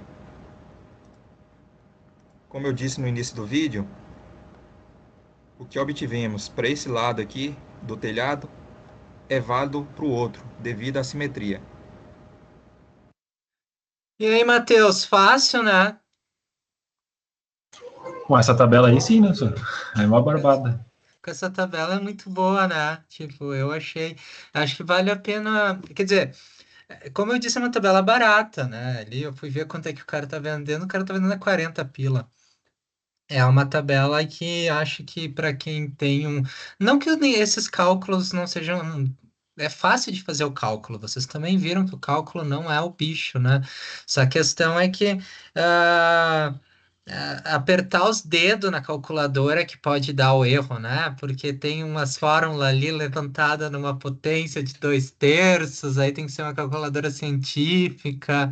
Não, é tipo. E aí a gente se atrapalha às vezes na hora de apertar os botões, não é verdade? Quem nunca errou cálculo na hora de apertar os botões aí nas cadeiras de cálculo, né? De topografia, tudo, resistência dos materiais e tudo mais. Vocês já estudaram hidrossanitários aqui na faculdade, Matheus e Cátia? Sim, eu fiz semestre retrasado, senhor. Fiz com o Jairo, se não me engano. Eu Foi tô com o Jairo, fazendo na esse, verdade, online. eu tô fazendo esse semestre. Então, isso tudo aqui vocês estão estudando. Sim. Ah, coisa fácil, coisa boa. Tu vê só. Aham. Dessa vez a vida foi me dando. Aham. Ó, aí agora aqui, ó. Bom, a última coisa que eu queria mostrar hoje para vocês, gente, seria a opção que eu acho mais pica das galáxias, que é o caso de tu comprar um plugin. Esse plugin aqui se chama UnMapPluv, tá? E ele tem tanto para pluvial quanto para a rede de sprinkler, o hidrossanitário, tem para várias temáticas, por assim dizer. Então vamos lá. Fala pessoal, e aí? Estamos aqui para mais um exemplo de um projeto de instalações pluviais calculado com o MapPluv. A gente já fez, acho que nos vídeos anteriores, a gente fez um exemplo, aí fez uma cobertura, não foi uma cobertura grande, mas era simples, uma água só, mas a gente fez várias análises. Agora a gente está aqui com uma cobertura de uma edificação. É uma edificação térrea, mas, porra, como vocês podem ver aqui, a cobertura, ó, tem um monte de situação. Tem um telhado que deságua em outro, tem laje impermeabilizada sem telhado que deságua em outro, etc. Para vocês verem como o MapPluv ajuda você a ir vinculando uma contribuição com a outra, com a outra, com a outra, começando lá das áreas até o final. Tudo bem? Então esse é um exemplo aqui chatinho. Assim, apesar dos volumes não ser grandes, vai dar mais ou menos o mesmo diâmetro, mas para a gente sair linkando e vinculando tudo, pô, é chato. Então vamos lá com atenção que vai dar tudo certo aqui nesse exemplo, né? Então, para dar uma agilizada, ó, o projeto é esse. Para dar uma agilizada, eu já dividi as áreas de contribuição, só para a gente agilizar. Porque você já sabe, ó, telhado, laje impermeabilizada, tem que potabilizar tudo, tá certo? Tudo. Então eu já dividi o que é que a gente vai lançar, a gente vai pegar essas medidas e vai lançar no AMAP, Pluve. Tudo bem? Então vamos começar aqui a lançar essas áreas. Eu vou abrir aqui o AMAP Pluve, vamos aqui ó, em novo projeto, aí eu boto o nome do empreendimento, vídeo aula, o profissional responsável, Lucas Lima, estado do empreendimento, Bahia, cidade, Feira de Santana. Vou usar aqueles velhos 10 anos e vamos dar uma olhadinha aqui no Pluvio, né? Nosso grande Pluvio, que a gente sempre tá usando aí, eu recomendo, né? Deixei aqui, ó, Feira de Santana. A gente tem aqui 5853367, 53367, o A 0,212, o B 51823 e o C 1,021. Deu aqui meus 154,18. Tranquilo? Vamos agora para as áreas de captação. Vamos começar por esse telhadão maior aqui, né? Olha, não, vou seguir na lógica aqui, ó. Laje 1. Vou adicionar o nome aqui, ó. Laje 1 é uma superfície plana horizontal. De quanto? Eu já deixei cotado aqui também, ó. 289 por 240, ó. Vou colocar uma cozinha aqui, ó, de laje. Vou colocar azulzinho para dizer que é laje, beleza? Vamos para laje 2. Vou até botar o nome aqui, ó. Laje 2. A laje 2 é de 251 por 289. Vou colocar o mesmo azulzinho aqui para identificar pra gente que é laje. Já temos aqui nossas duas áreas. Telhado 1, telhado 1. Adicionar aqui. E é uma superfície plana inclinada. Vou colocar aqui, ó, também telhado 1, viu? Telhado 01. Temos o A 737.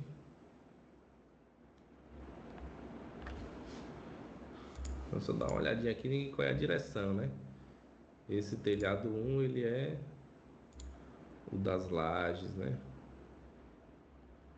Pronto, ele é esse daqui, ó. Ok. Peguei aqui um...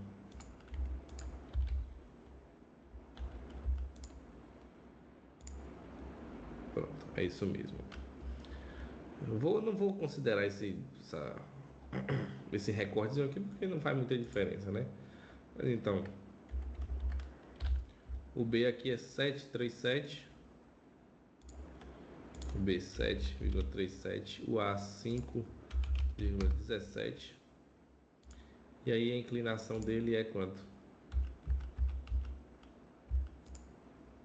A inclinação dele é 8%. Pronto, vou colocar agora a área vermelha, porque para dizer que é telhado, beleza? Temos aqui ó, um telhado 2.